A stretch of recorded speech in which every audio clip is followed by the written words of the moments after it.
Donc on va commencer par la MDPH. Donc un petit plan de cette partie. On va déjà voir ce que c'est que la MDPH. On va ensuite voir les différentes étapes du processus d'un dossier MDPH et d'une demande.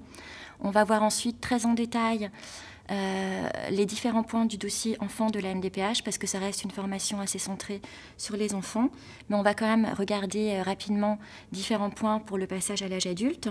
Et ensuite, on va voir les différentes modalités de recours. Donc la MDPH, qu'est-ce que c'est? C'est la maison départementale des personnes handicapées. Il y en a dans chaque département en France. Dans un certain nombre de départements, ça ne va pas s'appeler MDPH, mais ça va s'appeler MDA, Maison départementale de l'autonomie. La différence, c'est simplement que ça ne va pas être uniquement pour les personnes handicapées, mais aussi pour les personnes âgées. Donc ce que va permettre la MDPH, c'est une reconnaissance de handicap et l'ouverture de droits. Alors la reconnaissance de handicap, comment ça fonctionne? Donc la MDPH va attribuer un taux d'incapacité à la personne handicapée à partir d'un guide barème qu'utilisent les médecins de la MDPH. Donc il y a 3 taux possibles.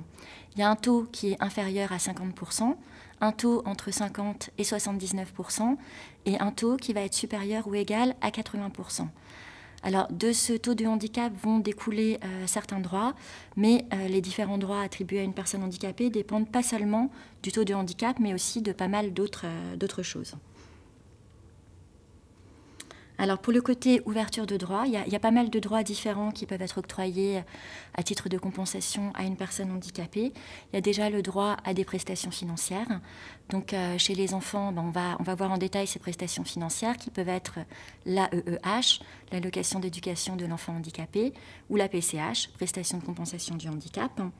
Il y a le droit pour un enfant à une scolarité aménagée. Il y a le droit à une orientation scolaire.